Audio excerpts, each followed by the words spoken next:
This is the Men's Room. Forget it, man, and get with the countdown. Shake this square world and blast off for Kicksville. The trippers, the grasshoppers, the hip ones, all gathered in secrecy and flying high as a kite. You're listening to the Men's Room with Miles and Thrill. Say hello to our friends jumping on in the Bay Area, 98.5 K-Fox, the South Bay's classic rock station in beautiful San Jose, California. Also 96.5 WCMF, Rochester's classic rock. And our friends at 97.9 CPR Rocks in lovely Biloxi, Mississippi. Thank you guys for hanging out. Who Sucks Less is coming up. The word today has America's sexiest accents. And today we want to know what comes to mind when you hear about someone getting scammed. 844-999-OLA. On a quick side note, we were just talking about thrush, which actually is I don't know if you want to call it a disease, malady, whatever. And we said if you Google image this, you'll regret it. But we know your curiosity will get the better of you. So someone says thrush, by the way. It's a fungus, kind of like athlete's foot, but it's for the mouth or genitals. All right. So there's a fungus among us. It's also a fantastic name for a Rush tribute band. Thrush. Hello, Joe. Welcome to the Men's Room. Yola. Hola! So I got a classic throwback brick and mortar scam that I got to witness firsthand. I thought it was pretty brilliant. So this is like 1997, I think, in Southern California. One of my good friends works at a gas station. We're both about 17, 18 years old. My girlfriend I was dating at the time and I stopped by to buy some cigarettes, hang out, smoke a couple with him. While we're sitting there smoking cigarettes with my buddy who works there, the phone rings and he goes into the office. He comes out a couple minutes later. He's like, guys, I need your help. There's a woman on the phone. She's headed down to L.A. She said she lost her engagement ring, and it's somewhere. She thinks it's at the gas station. They're halfway to L.A. If we can find it, she's going to give us a $1,000 reward. And we're like, oh, okay. So everybody's looking around, you know, the nooks and crannies of this gas station, and one of the other customers standing there. He walks over and he goes, hey, you guys looking for something? And the guy, my buddy that works there, is like, yeah, you know, kind of tells him what we're doing. And he holds up this blingy looking ring. It looked like it was worth a lot of money. And he's like, that's it. Well, there's this woman and she lost it and she's going to give you $1,000. And she said she'd come back in like 45 minutes. So he goes and he calls the lady. She says, all right, I'll be there about 45, as soon as I can, about 45 minutes. So we're sitting there going, wow, this is crazy. What a weird thing, you know, whatever. And the guy's sitting there and he's looking at his watch and he's looking at his watch. And he's like, man, I've really got to get out of here. Telling my buddy that works at the gas station. He's like, look, I'll tell you what. Why don't you give me $300 out of the till? She's bringing a $1,000 reward. You keep the $700. I'll take $300. I'll get out of here. You know, you close the case here whenever she gets here. So my buddy's like, well, sure, no problem. Pulls $300 out of the register, hands it to him. The guy takes off. He calls the lady after about 45 minutes, and she hasn't shown up yet. Nothing. Keeps calling the number for an hour or two. Finally, we're like, we're out of here. You know, about that time, he figures out he's been scammed, and this ring is a fake everything, and it's worth all of nothing.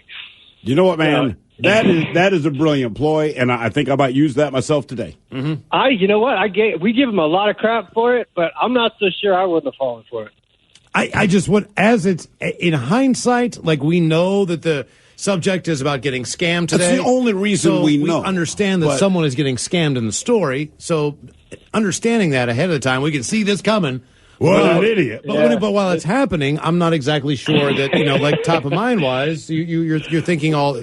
Well, look, because especially when you're an 18-year-old idiot working at a gas station, you're like, you could be 50. I'm you legitimately think this woman's going to come back for her engagement. Oh, yeah. If you bought the story at the time she told you, there's no chance she's not coming back, right? Hey, this we is were the looking around safest for the bet ring, ever. just like he was. Yeah, it's the safest bet. Like, oh, she's coming back for this. Hell yeah. Mm-hmm. Yeah, I'd have fallen for it. It was a good fake. Man, oh, man. The old brick and mortar scams. You know what I mean? We didn't need email in my day. You just needed a fake ring, a woman who had the balls to help you out, and a good story. There used to be a time where you'd walk into a place and get something, not trip over in the dark when you're trying to walk into your place in a box. Right.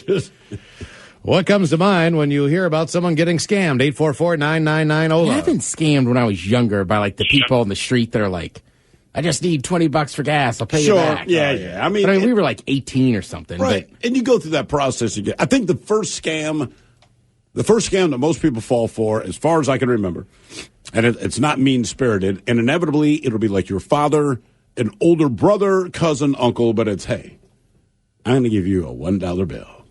And they're like, all right, cool. You're 5, 6 years old. Then they come back, would you rather have these 2 quarters or that $1? Like, ooh, I'll take the 2 quarters. By the time it's done, you end up with 6 pennies. The big one, and that's the original. My brother watched this happen to me, all right? Yeah. It was my uncle who did it, right? Like I said, not mean-spirited. It was his money to begin with. But my brother explained to me when it was all done how stupid I am. And I remember at that moment, it's weird, but like you lose that little bit of innocence. I'm looking at my uncle like, you son of a bitch. My brother and my dad, because my brother's 7 years older. Yeah. So their big joke was, because I was young enough that I didn't really care about sports. Sure. But I'd come down after the NFL games were over, and they'd be like, hey, you want to bet on this one? Now, the game's already over. They know who's going to win. So somehow they would sucker me into it. Highlights or something? Yeah, they were just watching goddamn highlights.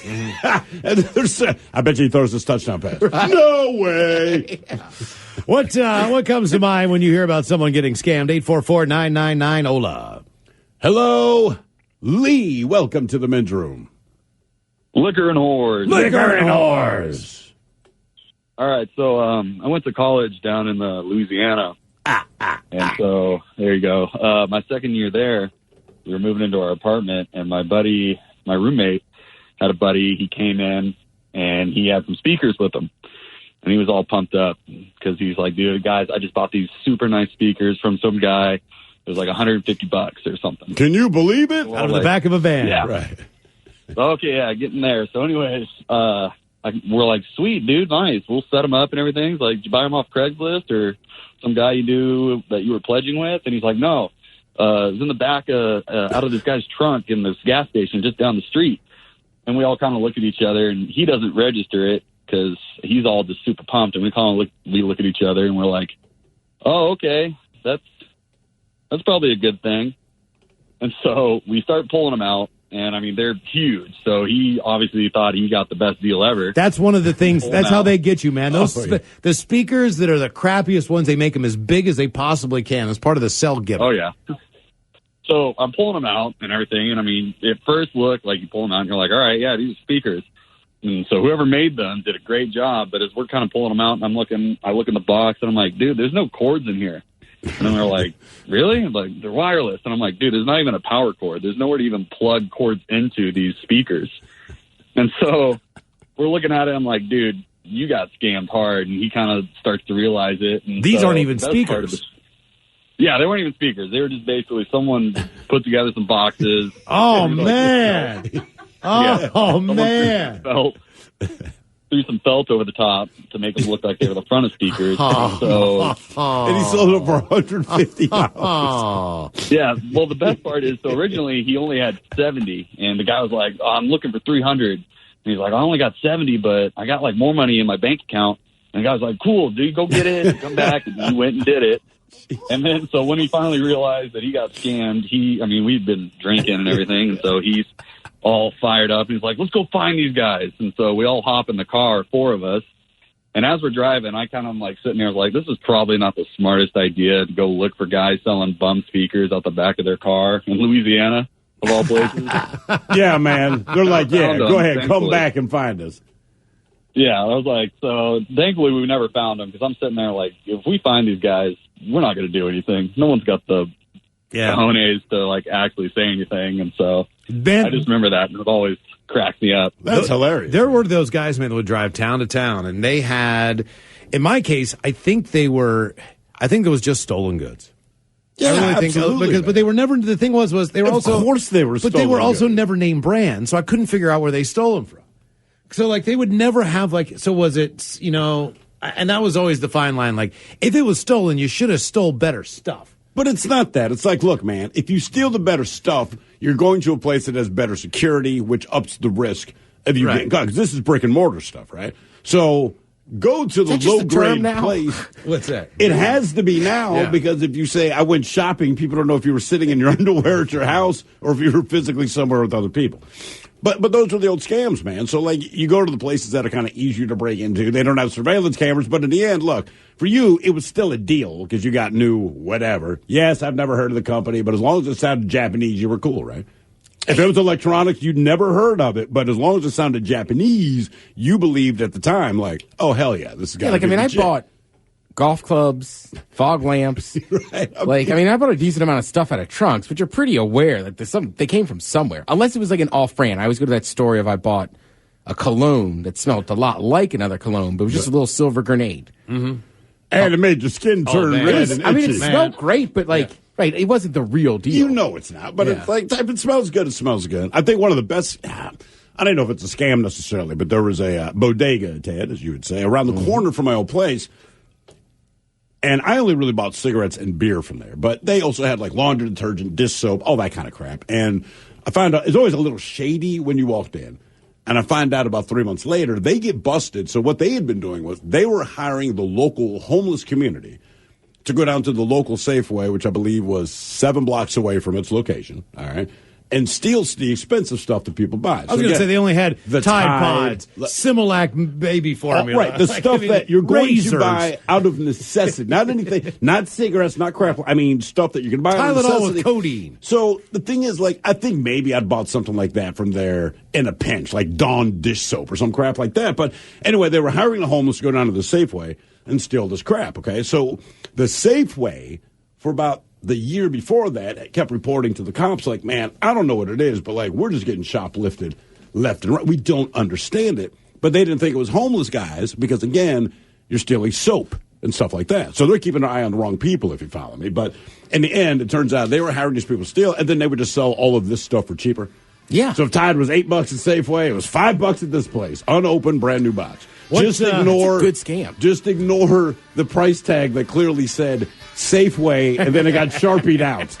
What comes to mind when you hear about someone getting scammed? 844-999-OLA. More of your calls coming up. You are listening to the Men's Room Radio Network. Hola, bitches. You're listening to the Men's Room. We go to Egypt. And a zoo in Cairo has been caught out trying to pass off a donkey as a zebra by painting it black and white. The animal sanctuary in the Egyptian capital's International Garden Municipal Park has recently opened, but one visitor spotted something odd about an exhibit.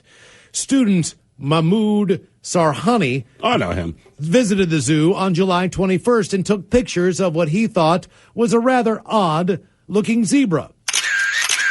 The creature had unusually long ears and lacked the distinctive mane.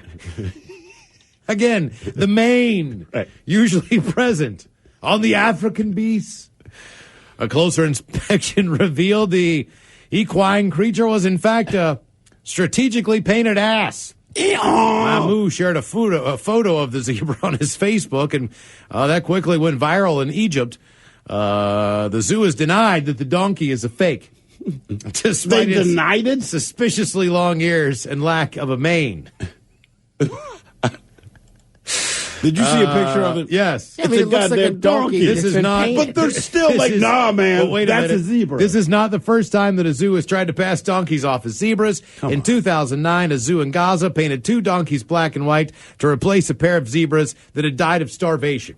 Our question, what comes to mind when you hear about someone getting scammed? 844-999-OLA. We got a couple of comments here. One of the stories that inspired it, there's a restaurant basically is getting the Yelp scam, right? They just keep getting the bad Yelp reviews. Finally, Dr. Evil, who's behind this, says, hey, if you give us $900, we'll stop. And then you're asking if you bother to read Yelp reviews before you go somewhere, right? So this person says, Yelp is a scam. If you pay them, they will have hundreds of people, quote unquote, give good reviews. My parents own a restaurant, and that is how I know. Wow. So, yeah. Oh, by the way, Jason, the general manager at Napoli Italiano, he says... Nappi Italiano. He says he's going to contact his vendor tomorrow and get some Men's Room Gold on tap. So thank you. Yeah. And if you go there to eat, be sure to get a couple Men's Room Reds because that benefits the Fisher houses in the area. And not only that, but put a good review up on Yelp. And so, delicious steak, beautiful view, and downtown Portland is fantastic. Jason's got an incredible ass. There you go. Love his ass. Man, he's got a great ass, ladies. Get yourself down there. I didn't even eat. Just had to run in to use the restroom. Man, oh, man. That man making pizza. Oh, great ass. A few more comments. As far as scams and the like, the thing that bothers me most is how many legit emails do I end up deleting because I think it's a scam? So whether it's from Amazon or eBay, it may be something I would buy, but I don't even open the mail. We continue. I bought $20 worth of weed from a random dude on the street. Got back home and found out that it was Oregano? incorrect. That's where I thought it was going to go. Hemp? Ted, no. Fake weed. Got home, and this is what he did. And I Broccoli. thought, no, it was, in fact, chewed up yellow pages. Chewed up yellow pages? Once that black ink, once you get it wet, I'm guessing, right, hits that yellow, right, you spit it in the bag. And then Does it count as a scam if you just overpay for something? I think so. Are you? Yeah. Well, in what case? Like, say you paid like $40 for a dime bag from a bunch of Jamaicans in South Beach. Yeah. Did you get scammed because you got that white boy money? But did you get weed? Oh, it was weed. All right. But just not $40. Yeah. And then all the bitches, I'd have to say the biggest scam going on right now are those sexual enhancement pills that they sell at the registers of any gas station. I've heard. Never tried one of those. Yeah. It might be placebo, but I have heard some of those were great. Really? Oh, yeah? Well, it's good. I mean, Is there a brand name that you heard is the one you'd go Energizer? Yeah, I don't know. Like for? one How house- long does it take? How long did your friends say it takes to have effect? I mean, if you're going to buy those, like, how soon did you need it to, Look, I'll be friend, dead honest. I've been to a lot of sex shops or whatever. I've had good and bad experiences with them. Okay. What are the bad experiences? Like one was just like, it's like the black bullet. It's going to work all night or whatever. It's like, and I went on vacation with a girl. I was like, I don't feel much better or worse. I took the black bullet. Right. But I've had another one where it was like, let's go again. All right. Okay. All right. What comes to mind when you hear about someone getting scammed? 844-999-OLA. Hello, Blake. Welcome to the men's room. Hello, Blake. Goodbye. It's probably out with Gwen. Listen closely. You hear that music in the background? Yeah, can you hear it? Oh, yeah, dulcet tones. Hello, Jeffrey. Welcome to the men's room. Oh, no. Oh, Jeffrey, Christ. he lost his toy store and we lost him. Hello? There we it go. is. All I may right. have said your name wrong. Is it Jeffy? Yeah, it's Jesse. It's Jesse. Jeffy. Yeah, what's going on? I got a pretty good one for you guys. Okay. So, my coworker, he's in his 70s, all right? And he's not very tech savvy. So, he just got a new smartphone a few months ago, and he made himself a Tinder profile.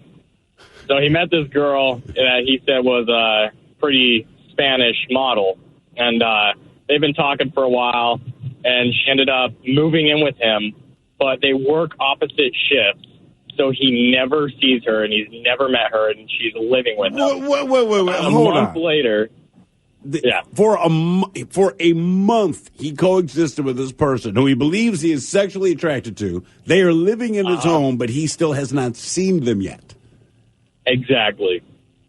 That is insane. That is the About most a gullible month thing I've later. ever heard. Yeah, 70 years old. You might This not is be tech savvy. Yeah, tech savvy but has nothing to do with at just this point, downright man, stupidity. like, goddamn. All right, so what ends up happening? So, quote unquote, she is doing some scams with other people and making some money off of it. Ends up getting a hold of his bank account information and transferring a bunch of money into his bank account. Cops get involved, and now he's on trial for fraud. He's on trial. He's on trial? He's on trial for fraud because of all the bank transfers. All right, now, I'm going to go out on a limb and say that there's some confidence that a judge or jury, whatever this case is going to, is probably going to recognize that maybe he's not a criminal mastermind. Well, he's a security guard, so no. Here's what I was going to ask you. Do you feel confident about the job that this guy does? You said you work with him. And to me, Not really. if I knew that much information about someone, I would immediately know that in a situation where they need to make a decision, and This is not the guy I want. and that is Right. an important decision to be made. This guy does not make very intelligent decisions. Right. He'd be better off just leaving the door open and hoping that when he walked in the house, someone was there that wanted to date him. Like, I mean, Right. just put a sign out front. like- Exactly. so That's why we have him at the desk looking at cameras. Okay, so but he's is he currently on trial? This is an ongoing thing. He's pending trial. Pending Okay. trial. Wow, man. That's and what is his reaction? I mean, is he essing bricks? Is he confused? What is his opinion of this? He's on to the next one. And he thinks that she's a cutie too, and he's talking to her online. And I told him, I was like, there's this thing called catfishing, and he has no clue what it is. Huh. All right. There's no chance if he's 70. They People never- over 50 don't know what catfishing is. So what is his living situation now? I'm guessing there's the he, she, whatever it is that's living with him is no longer living there? No, she's not. Well, quote unquote, she isn't. No. All right. And they never caught the first person who scammed him. Nope. So he's just on trial based on the transactions, and they have no idea who this person was. Exactly. All they have is the Tinder profile. Man, That is, yeah, I mean, that is a ballsy scheme because just masturbate, man. I'm going to move and it's one thing to run a scam. It's another thing like, hey man, I'm going to continue the scam. I'm going to be gone for about a month. There's this old guy. I'm going to physically move into his place. I got a place to crash. And you know what I'm going to do at the banking bubble? I'll be back in a month. Mm-hmm. That is amazing to me.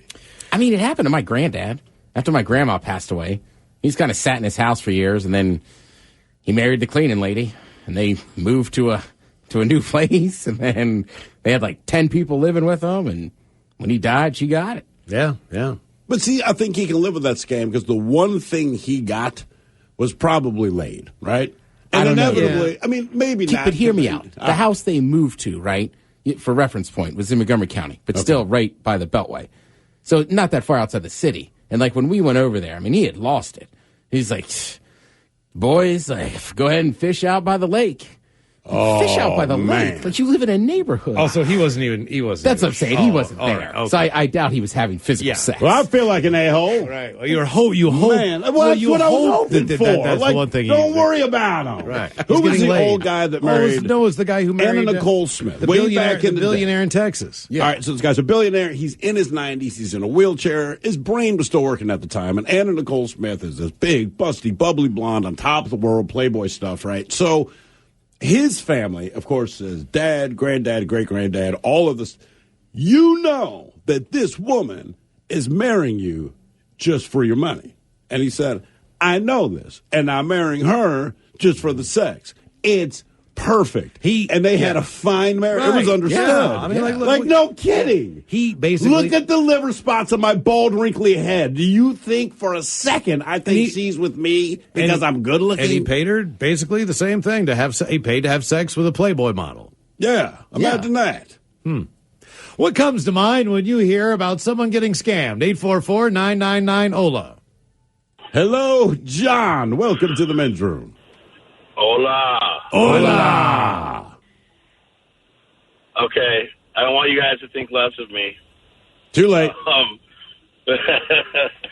All right, so when I was 7, I was in second grade, and I don't know if they still do this, but they used to give out free tickets to the Puyallup Fair to, elementary school kids and stuff. Sure. Okay.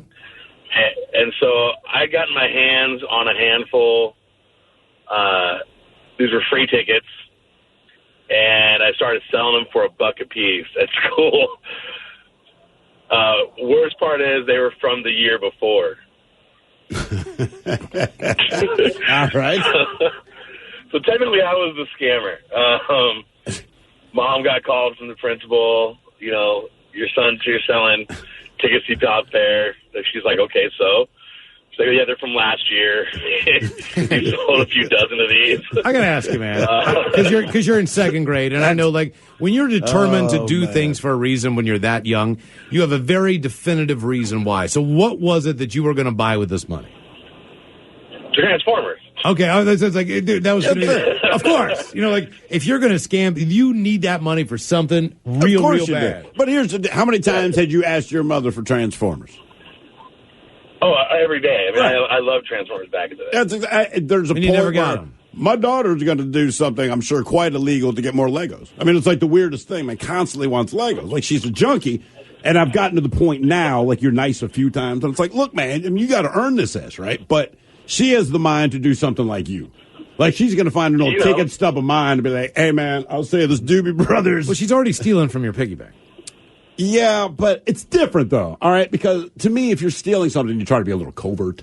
Yeah. She's more like smash and grab in spite of you looking at her. You know, She like just takes and walks away. Well, so like she'll have a conversation with her, like, Daddy, did you know that Oreos are more of a dessert than a snack? She ran to smile. I'm like, yeah, no F, right? Wait, so more of a dessert than a snack. Yeah. Trust me, she brought it up. All right, but as she's good saying something to you, she takes her hand, she just dips it into like this huge change jar, and as much as she can carry, and puts it straight in her piggy bank, right? Mm-hmm. But she keeps talking about anything other than that, and I'll let her finish talking, and you say, baby, do you think I'm stupid? What? You just stole my money. She's like, oh, yeah, I didn't know. I didn't know if you were looking. Well, I was looking right at you. Was that your distractionary technique? Yeah, well, that's what she thinks. What comes to mind when you hear about someone getting scammed? 844-999-OLA. This was informational. Well, look, adults make small talk about whether children from Oreos, but it's kind of the same. Oreos, tasty snack, yeah? Hello, Jay. Welcome to the men's room. Hola, bitches. Hola. So, I'm sure you've heard this one before. All right. Here's how it goes. Miles, what if I told you that you could quit your dead-end job and be a millionaire if you just told 6 of your friends about this great opportunity, and they told 6 of their friends, and so on and so on and so on? I'd say you've trapped me in a Denny's. Yeah, exactly. I had that happen to me. And I told the guy I didn't want it. Well, not trapped. I mean, I know what he did, but he was like, you know what we should do, man. And this was the horse crap. Because you already knew this guy, right? I knew the guy. I worked with him. Despite all of that and knowing what he did and part of that pyramid crap, I still thought he was a reasonably decent guy. Mm-hmm. But he's like, hey man, all right, you guys, let's just go get a beer. And, let's go get some beers. And I'm like, Andy, I'm not going to go and sit and listen to this crap, man. He's like, let's just, you know what, you're right. This is not for you anyway. Let's just go get some beers. I'm like, all right, let's go to Oliver's. Let's go get some beers. Show up at Oliver's, man. He's got a table and all his crap's laid out. And I'm like, you are such an ass. Right. I'm like, you are such a, he's like, I figured we could do it and have beers. I'm like, Andy, I hate your guts. Right. Like, I'm not going to sell soap for you. I don't know why you think that anyone I feel like wants that's to be a dramatic scene. Dude, I've got the best soap. And I've got the best chicken. Oh, what do you need? I've got the best pillows. Like, right. Jesus Christ, man. What am I, frickin' Sears? Whatever happened to just the straight up pyramid scheme? That's what that. No, but remember, like the first time I heard about it back in the day, maybe I hung out with nefarious people. But basically, it was just I put in my 1,000, and then I had to find 5 other people to throw in $1,000. Yeah, right, and then you got paid out on that. That's the whole thing. But how did they make money? They had to find someone? Yeah, so then each one of those 5 would have to go out and recruit 5 more people. But it would just be, I would be like, Miles, like, dude, like, trust me, I already got my, 2 G's back. It's good. Just go get 5 more people. So you'd be like, all right. I don't know where the top was. Yeah, I was going to say, where's the money going? No, that's what I remember. When I first heard like a street con. It was, but when they approached you, man, it's like they always had a suit on. Like they would look their best to let you know, oh, dude, I'm rolling a dough now. Oh, see, the ones I knew were just a bunch of restaurant employees, and everybody just kind of got in on it. Yeah, I experienced that a few times, but I was aware of what it was by the time I heard that. And it's kind of like, look, guys, man, don't do it. Right. It's fail-safe. Uh-huh. It's kind of like, it's fail-safe. It's kind of like when you find out about the Amway or whatever they've changed the name of it to now so that you don't get involved in it. So did your brother ended up getting involved in this or no? I had a lot of family members get involved in it, and I knew exactly what it was. And I told them, and they just refused to listen to me. And, a couple of years later, I didn't want to have to say I told you so, but I told you so. Was there any money lost? Oh, tons. And how much product? How much product did you have left over? Oh, they were hoarding it in their garage. Like, what were they trying to sell? Yeah, what were some of the products? Oh, it was soap, and it was all Amway stuff, but it was, Why did they think it was a good idea? I feel like if you spend 30 seconds thinking about what they're saying, you realize it's just a dumb idea. Because soap is so hard to come by. You know what I mean? Like, it's you're not oh my God, thank God, soap, finally. Right. You're not selling anything you can't get. Oh, soap. I already don't trust you because you came to me to sell me a product that I can already get, right? So, that's what I mean. Unless you have a hell of a sales pitch, it's really hard to get my trust. Like Cuban cigars. I'm like, all right, first come of all, on in. Are they really Cuban? Now we got to figure this out. Even if they're Dominican, whatever, if they're into cigars, that's fine. But that's because you can't get them. Right. That's why they matter. Iranian pistachios. Yeah, not soap. What other products can we put on our? It would be like a hit list. Dark web Amway. Like, listen, man, we got Cuban cigars. Iranian Saffron, pistachios. Iranian pistachios, probably. Like what else? So I gotta admit though, some of the bigger kind of I don't know if they're still pyramid schemes where you get like the housewives to sell stuff. Not housewives, but like the candle parties and all that. the candle. But that's different because you're selling. It's a real product. It's a real product, and you were selling it to a target audience. Sex toy parties, like, come on, man. To me, that's money in the bank. Yeah, I just right. Any woman I've give a known shout that's out gone to the cooking stove. a sex toy party never came home disappointed. Right. Like, I bought 4 things. Like, have at it. You're right. The cookie stone's best good. And what's cookie the other stone- one? yeah, Chef something. Is it Happy Pampered Chef. Pampered Chef. Man, God damn it! I don't some need great that products. egg spoon, but Yeah, but- I'm going to buy it. And here's and you know, man. They are like a late night ad brought to your home. That's why- And man, Yeah. if you go kitchen, you hit people deep because it's easy to convince people that they want anything in the kitchen because people like food. Want an Robin, indoor it's- deep fryer? it's, Hell yeah! It's so good in one aspect to be a guy and not have to deal with any of those parties or our friends be a part of any of those groups where we all have to get together and all have to buy one thing from this jackass. You know what I'm saying? It's like, and how do you say you don't want to go and waste your frickin' night? Come on, man. Oh, come on. It's, it's our You know why? lingerie line. Yeah. Because they don't sell the right things. Right. If you had the Cuban cigars and the Iranian pistachios, I'd be there. Sell some butt. What comes to mind when you hear hear about someone getting scammed? 844-999-OLA. Hold the line. More of your calls coming up. You are listening to the Men's Room Radio Network. Welcome back to the Men's Room with Miles and Thrill. A zoo in China has angered visitors by trying to pass off a hairy dog as a lion. According to Chinese media, a visitor named Lu told the state-run Beijing Youth Daily she discovered the fraud when visiting a zoo in the park of a city in the central province of Henan. She was there with her son as they approached the cage marked African lion. They were shocked to hear the beast inside bark.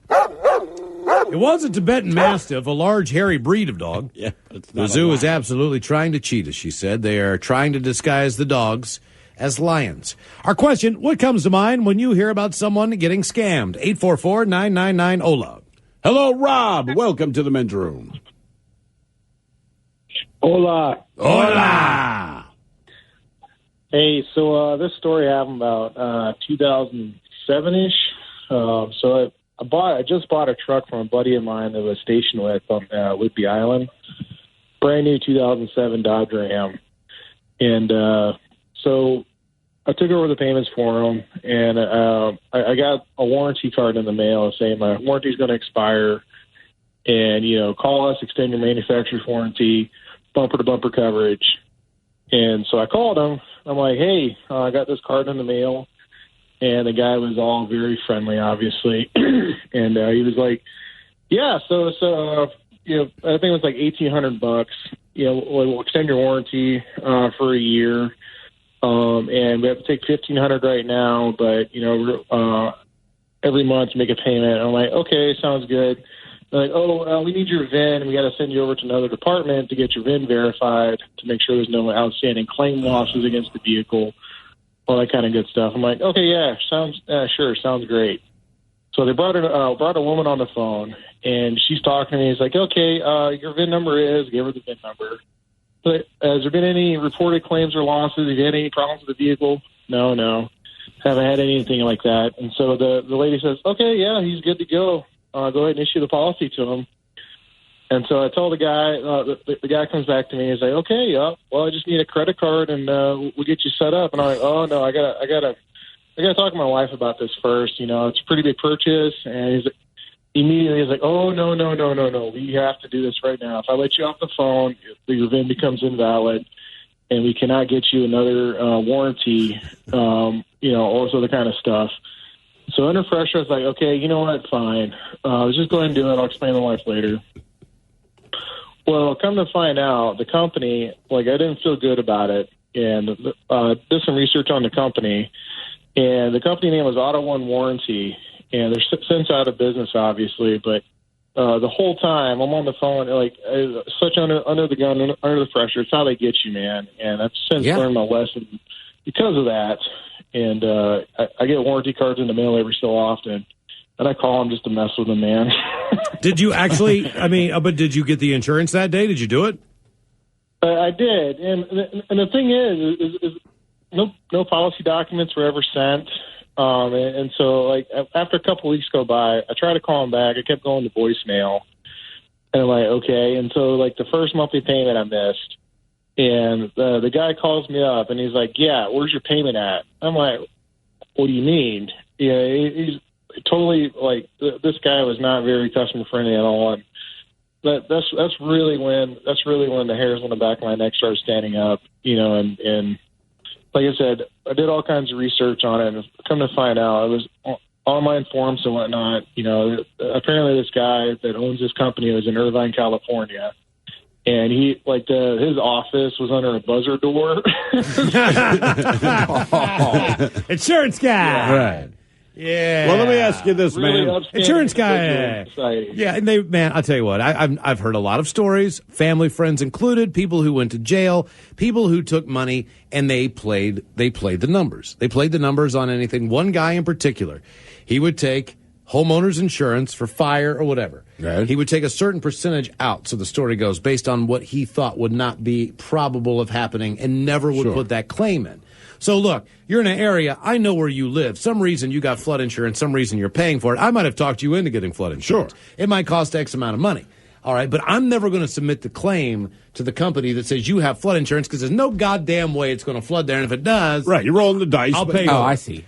So it says, I'm going to take the money. I'll take the because money. I think it's unreasonable that this happens. But let me ask you this. someone's house burned down. And you go, damn. And Sam didn't put fire coverage on the house like he was supposed to. And when the house burned down, he was on the hook, and he couldn't afford the amount of money that it took to rebuild and give the payout for the home, because he didn't have it, because he never submitted that the home was protected with fire Right. insurance. Damn. Or whatever it was. Man. I can't remember what it And was. let me ask you this, man, because there's one thing you brought up in your story, but inevitably this part had to come to pass. When they were trying to get the credit card number, you said, listen, let me talk to my wife, blah, blah, blah. Well, inevitably you had to talk to your wife about this purchase. How did she react? Well, she wasn't thrilled, man. Yeah, I bet she wasn't. There goes $1,500 on the crapper, and you got nothing. Sweat it, honey. It's better if you just waste it on vacation, Yes. What comes to mind when you hear about someone getting scammed? Hola! The shenanigans continue on the Men's Room Radio Network.